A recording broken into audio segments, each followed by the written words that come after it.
여러분의 표정을 제가 지금 보고 있습니다. 너무나 반갑습니다. 오늘도 저랑 계속해서 사도행전 말씀을 같이 나눌 거예요. 그래서 지난 시간에 이어서 오늘 사도행전 9장을 말씀을 같이 나눕니다. 여러분들이 찬양하는 모습 또 예배하는 모습을 뒤에서 이렇게 쭉 지켜보면은 얼마나 감동이 되는지 몰라요. 정말 이 시대 속에서, 하나님을 찾지 않는 이 시대 속에서 또 이 시간에 또 헌신함으로 또 예배의 자리에 나온다라는 것이 여러분의 결정 같지만 이게 쉬운 게 아니거든요. 하나님이 여러분을 인도해 주셨기 때문에, 그게 어떤 이유든지, 정말 주를 간절히 바라는 마음 때문이든지, 아니면 뭐 친구 때문에 어쩔 수 없이 나왔든지, 아니면 그냥 나도 모르게 그냥 발걸음이 옮겨져서 이 자리에 왔든지, 여기에 모여서 함께 예배한다라는 것은 기억하세요. 하나님이 나를 사랑하시는구나, 나를 끝까지 지켜주시는구나, 그래서 오늘도 예배하게 하시는구나. 오늘 또 이 자리에 나와서 예배하는 여러분들을 보는 것은 큰 즐거움입니다. 우리 같이 한번 말씀 나누기 전에 함께 예배하는 우리 지체들과 함께 교제하는 시간을 잠깐 가질게요. 우리 전후 좌우를 보시면서 같이 인사를 나눌 텐데, 오늘 이렇게 인사를 나눴으면 좋겠어요. 어떻게 인사를 나누냐면 안부를 물어주세요. 안부. 어떻게 지난 한 주간 잘 지내는지 한번 안부를 물어보는데, 한 사람한테만 물어보지 말고 적어도 5명 움직여도 괜찮아요. 앞뒤 막 다 찾아서 우리 안부를 한번 물어보면서 또 우리 같이 교제하는 시간 갖도록 할게요. 자, 시작. 지난 한 주간 잘 지냈냐고 한번 물어보세요. 대답도 해줘도 줘요. 그냥 묻지만 말고 대답하고. 나를 계속 쳐다보고 있으면 안 되는데, 날 쳐다보지 말고 서로를 보세요. 서로를 보시고 얘기를 나누면 좋을 것 같아요. 다 나눴죠? 이 시간이 정말 싫어, 이런 거 안 시켰으면 좋겠어, 그런 마음이 있더라도 이런 시간들을 통해서 또 서로를 돌아볼 수 있는 것이 너무나 좋습니다. 왜냐하면 그것이 우리가 공동체로 존재하는 이유예요. 자, 여러분들 예수님 만났냐고 예전에 한번 물어봤는데, 여러분 예수님 만났죠? 네, 그래도 옛날보다는 좀 많이 하셨어요. 저는 예수님 만났습니다. 안 만난 사람도 있을 수 있어요. 제가 다 만나지도 않았는데 왜 만났다 그러냐 그럴 수 있는데, 어쨌든 여기에 있는 우리 청년들은 또 하나님을 예배하는 자로 이 자리에 왔으니까, 여러분 만남은 우리의 삶을 다르게 합니다. 우리의 삶을 변화시켜요. 그렇죠? 어떤 만남을 가지냐에 따라서 우리의 삶이 달라집니다. 어떤 영향을 그들을 통해서 받게 되기 때문에 그래요. 또 나 또한 누군가에게 그런 영향을 주죠. 그래서 만남은 우리의 삶을 변화시킵니다. 뭐 연애를 경험했던 우리 청년들 다 있을 테니까, 연애하면 그 만남들이 있으면 여러분 삶이 달라지잖아요. 전혀 그럴 수 없었던 그런 모습들 때문에 엄마들이 배신감을 느끼잖아요. 아니, 우리 아들이 연애를 시작하면서 저런 일까지 한단 말이야. 굉장한 배신감을 느낍니다. 만남은 우리의 삶을 바꿔요. 우리의 삶을 바꿔요. 저 역시 저는 이제 2000년도에 만나는데, 2000년도에 필리핀에서 만났습니다. 이제 필리핀에서 선교 훈련을 받으면서 이제 그때 만나게 됐어요. 만나고 나니까 달라지는 거예요. 매일의 일상이 달라지고, 나의 삶의 결정이 달라지고, 선택이 달라지죠. 누군가 먹고 싶어하는 음식을 사다 주기 위해서 6시간 왕복 버스로 가는 그 길을 제가 하고 있더라고요. 만남이 바뀌는, 우리의 삶을 바꾸는 모습입니다.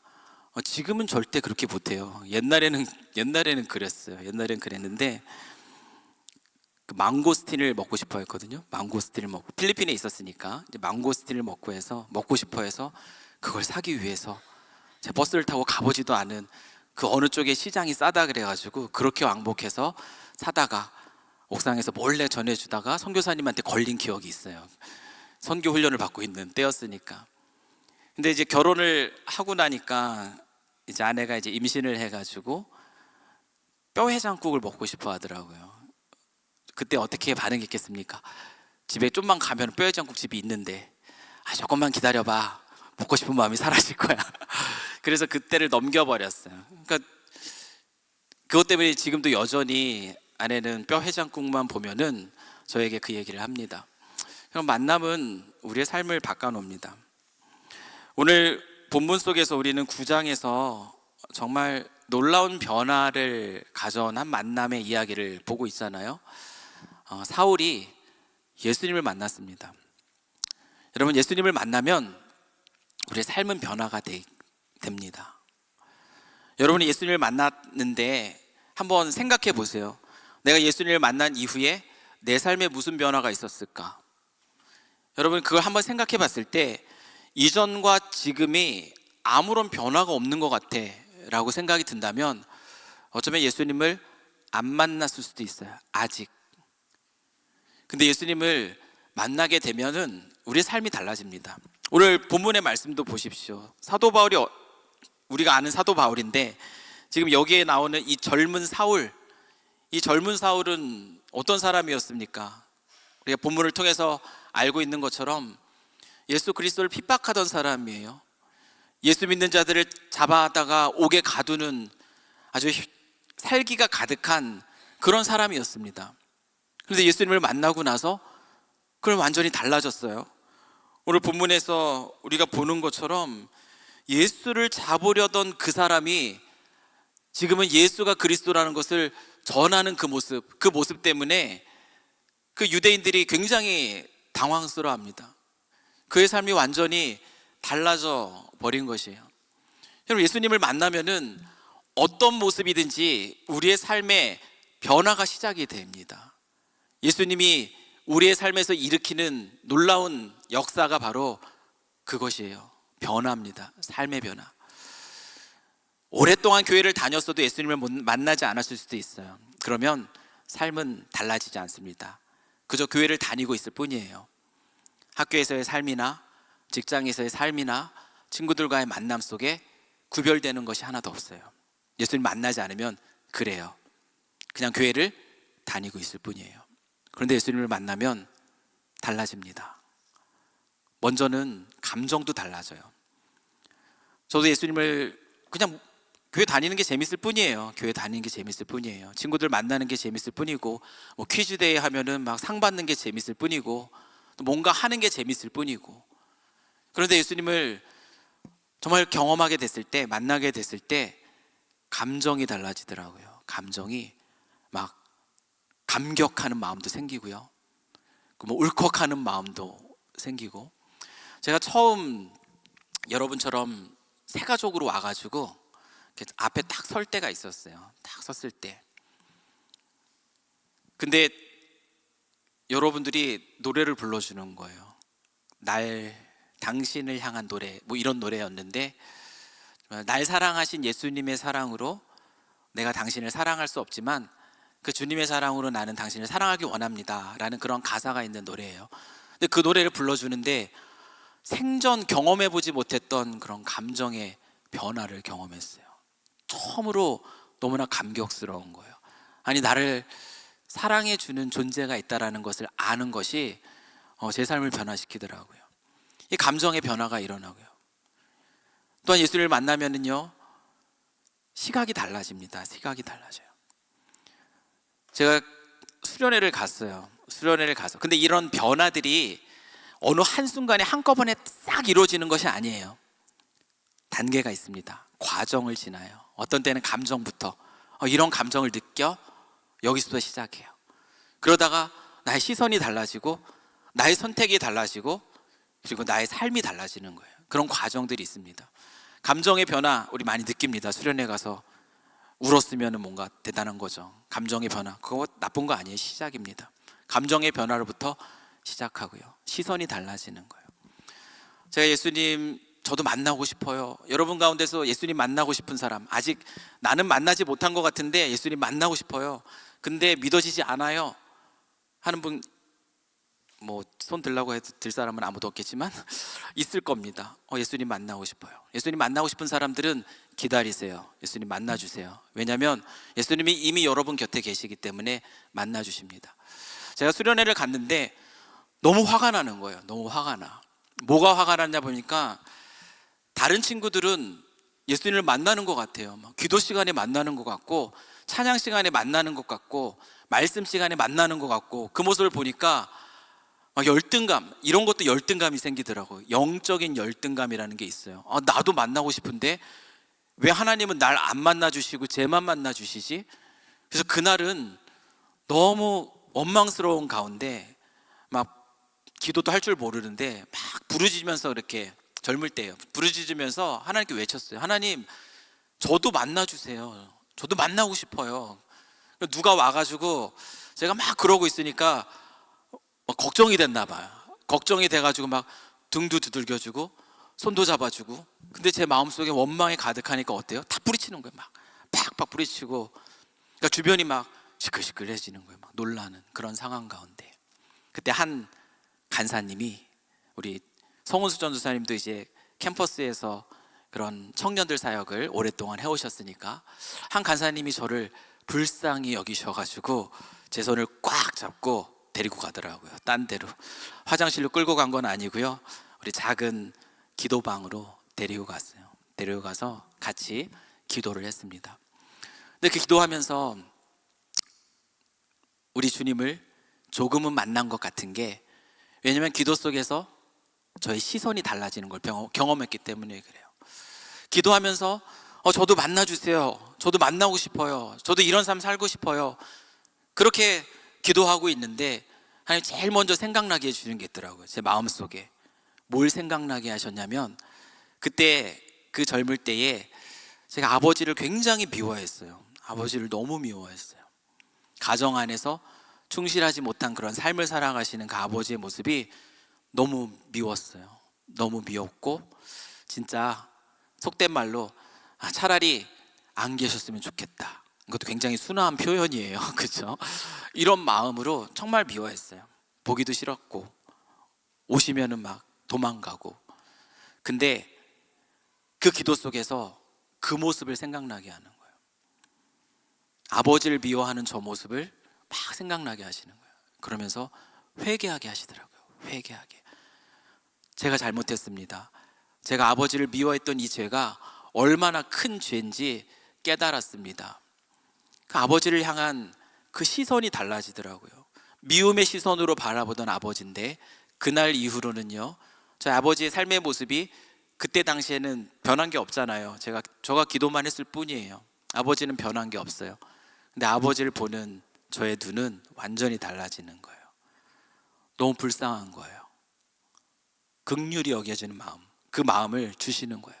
우리 아버지가 아직 예수님을 몰라서 살아가는 저 삶의 모습이 너무나 안타까운 거예요. 그 마음을 제가 가지게 된 걸 보고선 저는 놀랐어요. 10대 내내 그렇게 증오하며 살았던 아버지였는데 그 하룻밤에 그 시선이 달라지더라고요. 우리의 마음은 바뀝니다. 예수님 만나면 바뀌게 돼 있어요. 그렇게 우리를 만져주세요. 제 삶의 공의, 정의, 무엇이 옳고 무엇이 그른가, 이런 부분도 천천히 또 바꿔주세요.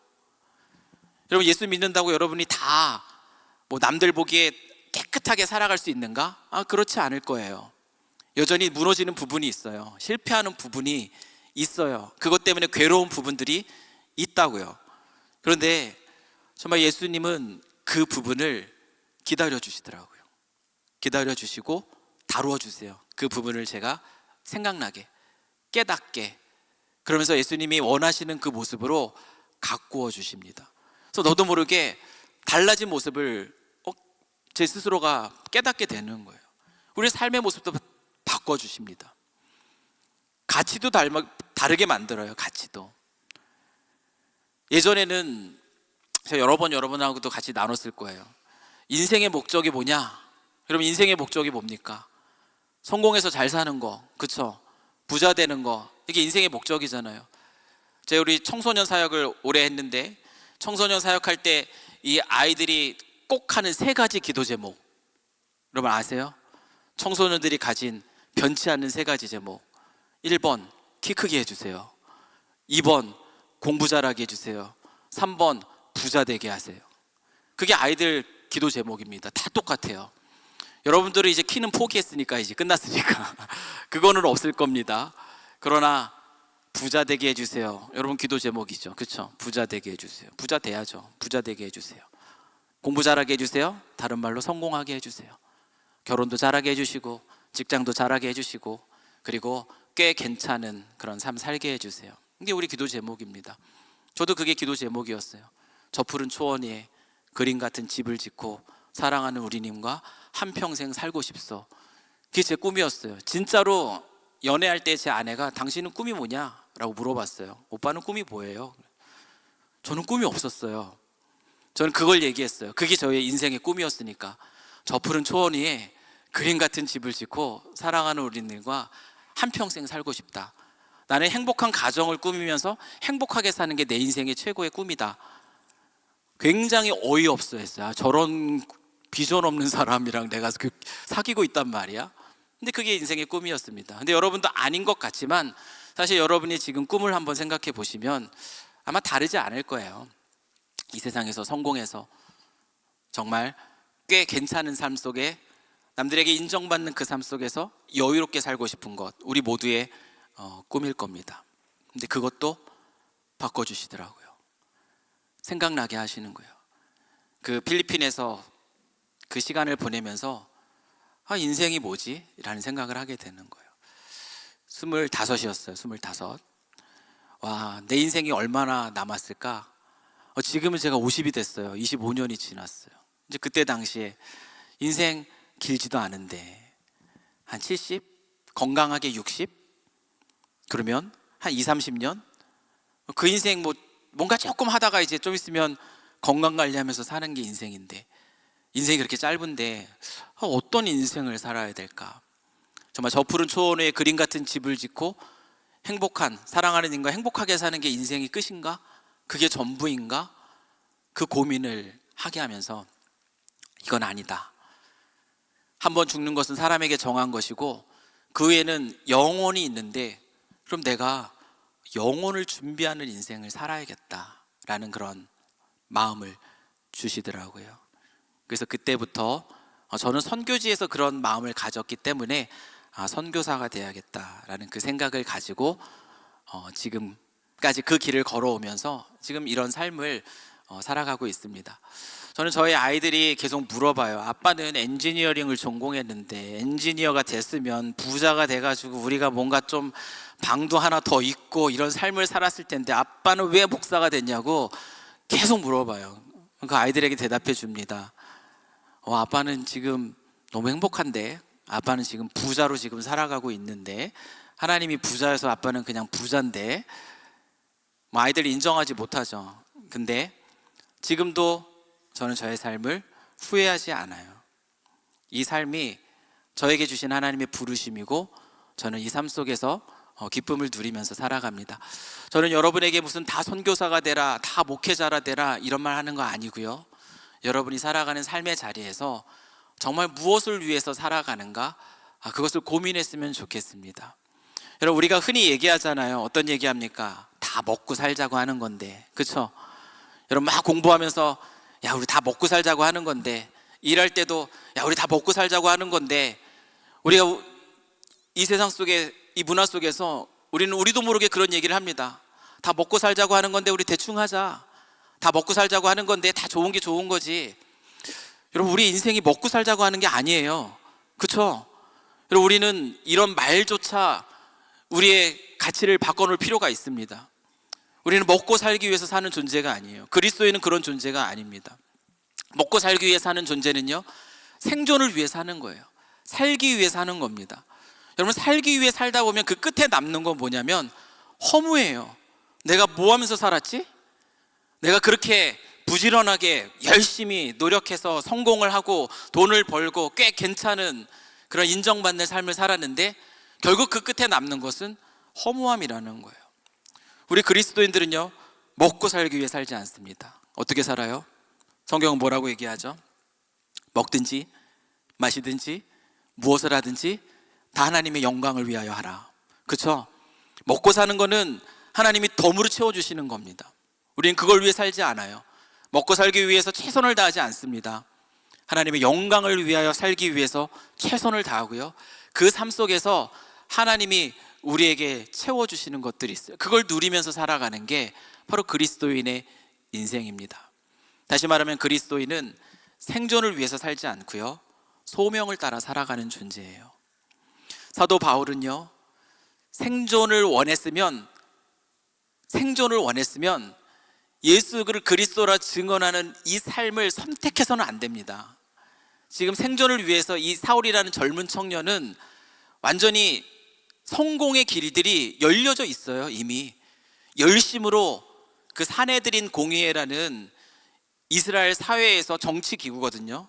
사실 한마디로 말하면 젊은 국회의원으로서 이제 승승장구를 할 만한 사람이 바로 사울입니다. 이 젊은 사울이에요. 그의 지식은 어때요? 그의 학벌은 어떻습니까? 최고의 학자죠. 가말리엘에게 공부를 했습니다. 최고의 학자 밑에 최고의 제자였어요. 열심으로 뛰어났습니다. 모든 것이 성공을 위해서 준비되어 있는 사람이에요. 근데 예수님을 만난 이후 그는 그 선택을 버립니다. 그것이 아무것도 아닌 것이 돼요. 배설물이라고까지 표현을 합니다. 성공을 원했다면 그 일을 선택할 수 없어요. 이 사울은 유학파입니다. 원래는 다메섹의 다소 거기서 살았어요. 근데 아버지가 이 사울이 예루살렘 가서 공부하려면, 제대로 하려면 본토 가서 해야지, 예루살렘 가서 하나님 말씀을 배워야지, 율법을 배워야지. 가장 큰 스승 유학파예요. 거의 박사학위 다 딴 사람이 바로 사울입니다. 근데 그는 그걸 포기해요. 예수 만난 이후로. 그리고 그는 소명을 따라 살아가요. 생존을 위해 살아가지 않고 부르심을 따라서 그리스도가 예수다, 그것을 전하는 삶을 시작합니다. 그게 사울이 나타난, 오늘 본문 속에서 나타나고 있는 변화예요. 여러분, 예수님 만나면 삶이 변합니다. 아멘. 예수님 만나면 삶이 변해요. 여러분, 오늘 브런치 모임 시간에 한번 고민해 보세요. 내가 예수님 만난 이후로 내 삶에 무엇이 바뀌었는가? 바뀐 거 하나라도 찾아내십시오. 그리고 거기서부터 시작하세요. 감정이든 생각이든 삶의 어떤 선택이든 아니면 소명까지 나아가든 거기서 시작하세요.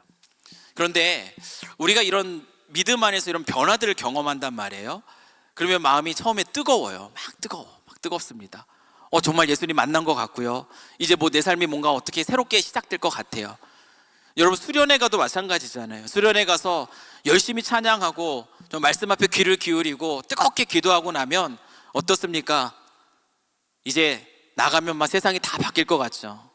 여러분, 믿음 안에서 그렇게 살아갈 것 같죠. 근데 어때요? 수련회장을 떠나고 나면 분주한 일상 속에서 어느 순간에 그 모든 것들을 까먹고 있는 우리 자신을 발견하게 될 거예요. 그렇죠? 그게 우리의 연약함입니다. 바울이 예수님 만났어요. 예수님 만나고 정말 예수를 그리스도라 증언하는 그 놀라운 변화를 경험했습니다. 오늘 본문의 말씀을 보면은 이 젊은 사울은 그렇게 변화된 이후에요, 계속해서 힘있게 복음을 전하는 그 삶, 그 변화된 삶을 계속해서 유지해 나가고 있는 것을 보는데요, 사울이 어떻게 이런 삶을 살아갈 수 있을까? 여러분, 사울이 이런 삶을 살아갈 수 있었던 이유는 예수님을 빛 가운데 만났기 때문에, 그 경험이 특별해서, 하나님의 부르심이 너무나 확실해서. 여러분, 사울이 그런 삶을 살았을까? 여러분, 어떻게 생각하세요? 그렇지 않습니다. 나도 이렇게 예수님 만나면 이렇게 살겠다, 다들 그렇게 생각하죠. 근데 그렇게 못 살아요. 많은 분들이요, 정말 놀랍게 예수님을 만난 경험을 얘기합니다. 처음에 얘기해요. 나 이렇게 예수님 만났어요. 환상 가운데 보여주셨어요. 그렇게 말씀하신 것 같아요. 정말 그런 감정 느껴보지 못한 것이에요. 여러분, 이런 걸 경험했으면 남들보다 정말 많은 걸 경험한 거거든요. 그럼 인생이 달라져야 되는데 그렇지 않아요. 사울이 예수님을 만났기 때문에, 빛 가운데 만났기 때문에 그가 이렇게 복음을 전하는 삶을 힘있게 살아갈 수 있었던 것이 아닙니다. 오늘 본문의 말씀을 보면은 그 비밀이 담겨져 있어요. 그 비밀이 담겨져 있는데, 그것이 무엇이냐면 사울이 그와 같은 삶을 살 수 있었던 이유는 사울에게는 믿음의 공동체가 있었기 때문에 그래요. 여러분 보세요. 사울이 다메섹에서 예수님을 만납니다. 그리고 아나니아라는 사람을 만나요. 그리고 그를 통해서 세례를 받습니다. 세례를 받게 됐을 때 아나니아는 이 사울을 데리고 가요. 어디로 갔을까요?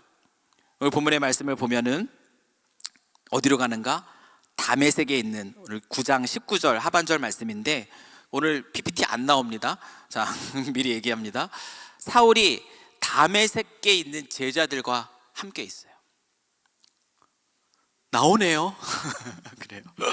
사울이 다메섹에 있는 제자들과 함께 있습니다.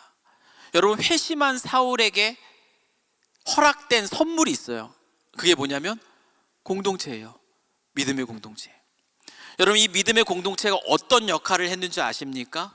사울이 복음을 전하니까 유대인들이 그걸 굉장히 싫어하잖아요. 얘가 완전히 배신한 거니까.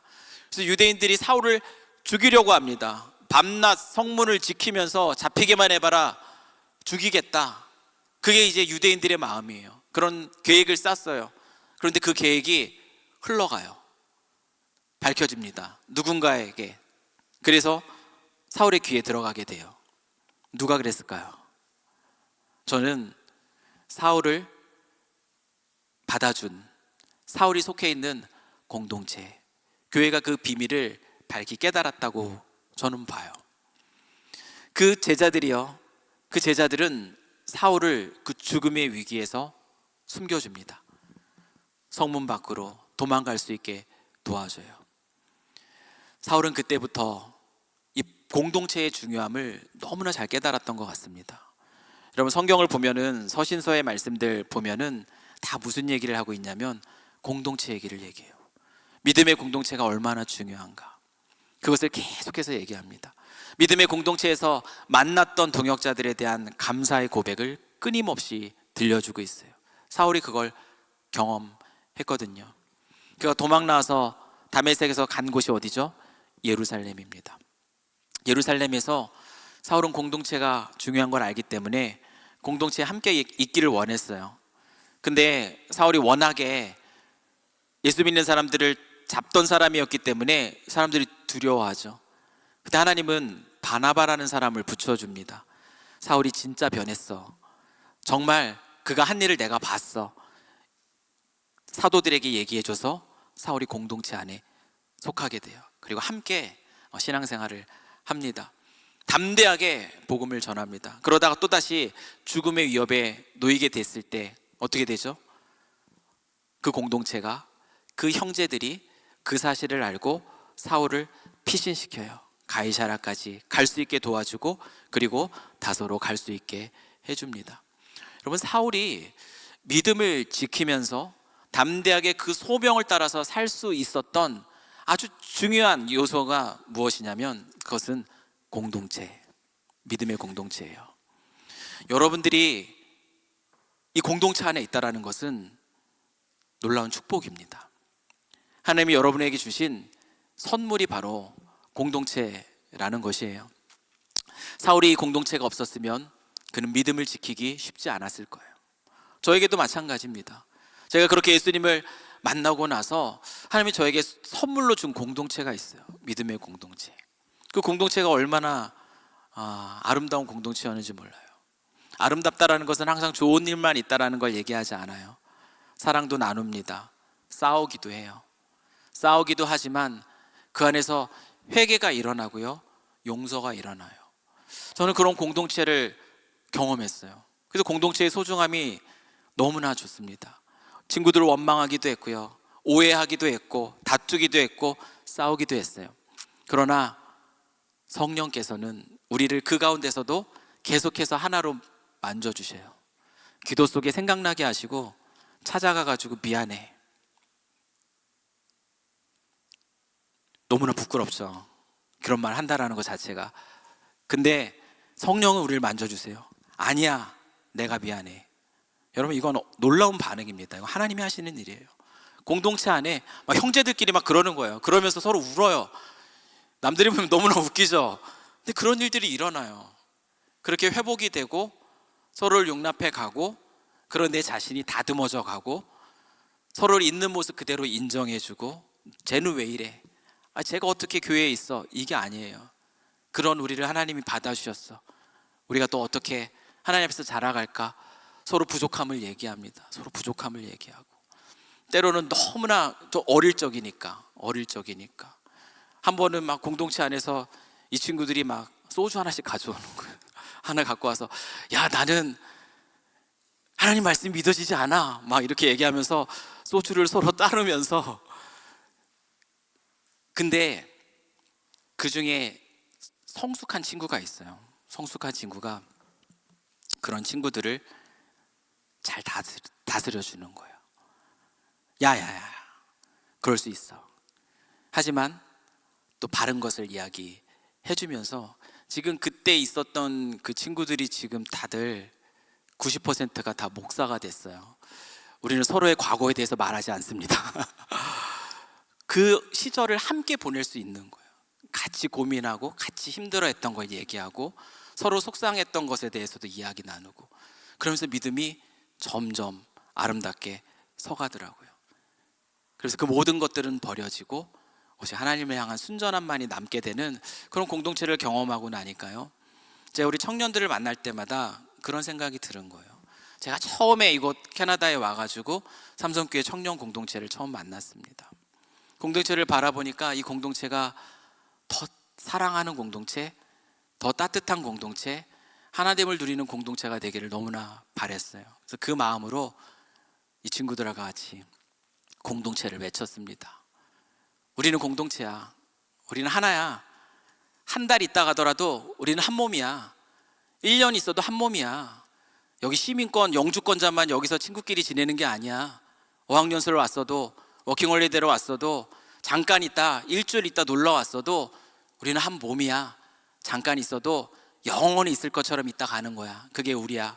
그게 성경에서 말하는 공동체야. 어느 순간 3년인가 지났을까, 청년들의 입에서 공동체 얘기가 나오기 시작하더래요. 우리는 공동체야. 우리는 공동체야. 야, 쟤 좀 있으면 가, 한국 가. 왜 친하게 지내? 이런 얘기를 하던 친구가 한국 간 친구 쫓아가가지고 한국에서 만나가지고 사진 찍고 보내고, 함께함의 즐거움들을 누리는 그런 모습으로 변화되는 걸 보는 것이 얼마나 큰 기쁨이었는지 모릅니다. 저는 우리 삼성교회 청년 공동체가 그런 공동체가 되었으면 좋겠어요. 여러분, 사울이 믿음을 지키면서 그 변화된 삶을 계속해서 유지할 수 있었던 것은 공동체가 있었기 때문에 그래요. 이 공동체 없이 우리는 신앙을 이겨낼 수가 없습니다. 신앙을 지켜낼 수가 없어요. 여러분, 여기 마음에 안 들어, 떠나요. 그러면 다음번엔 더 쉬워져요. 이것도 마음에 안 들어, 또 떠나요. 그렇게 떠나보면은 밴쿠버에 있는 모든 교회를 다 돌아다녀요. 다 돌아다니고 다시 만나요.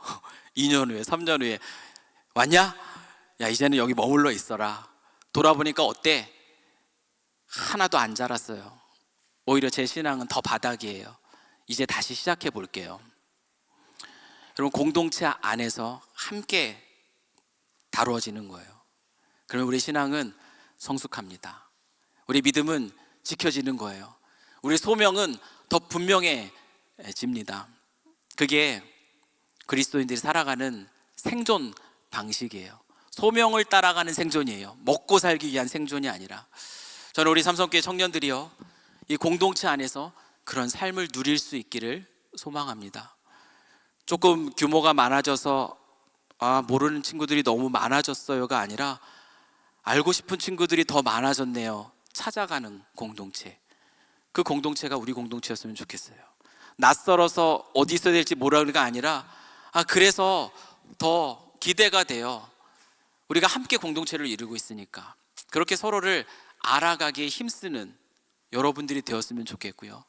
그리고 함께 깊이 있게 교제도 나눴으면 좋겠고, 서로의 안부도 물으며 서로의 소명도 물으며, 야, 먹고 살기 위해 사는 거 아니잖아 우리, 그치? 우리의 소명 뭐야? 너는 어떤 꿈을 가지고 어떤 인생을 살고 싶어? 같이 나누고, 부족한 모습들이 있으면, 야, 나 이렇게 실패했어. 그래, 힘내자.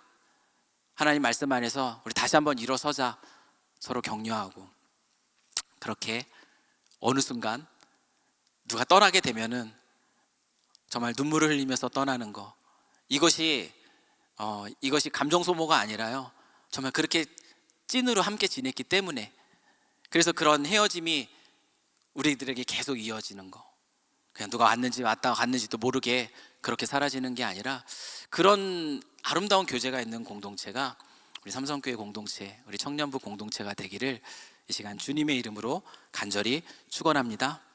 아멘. 이럴 때 하는 게 아멘. 다시 한번 크게 축원합니다. 아멘. 이렇게 공동체 안에서 이곳 밴쿠버에서 하나님이 여러분을 이곳에 얼마나 오래 두실지 모르겠지만 허락하신 그 날들 동안 정말 영원히 이곳에 있을 것처럼 이곳에서 서로를 알아가고 서로 안에, 관계 안에 그 즐거움들을 누리면서 살아가기를, 그래서 늘 감사 속에 살아가는 우리 청년들 되기를 주님의 이름으로 축원합니다. 우리 같이 한번 찬양할까요?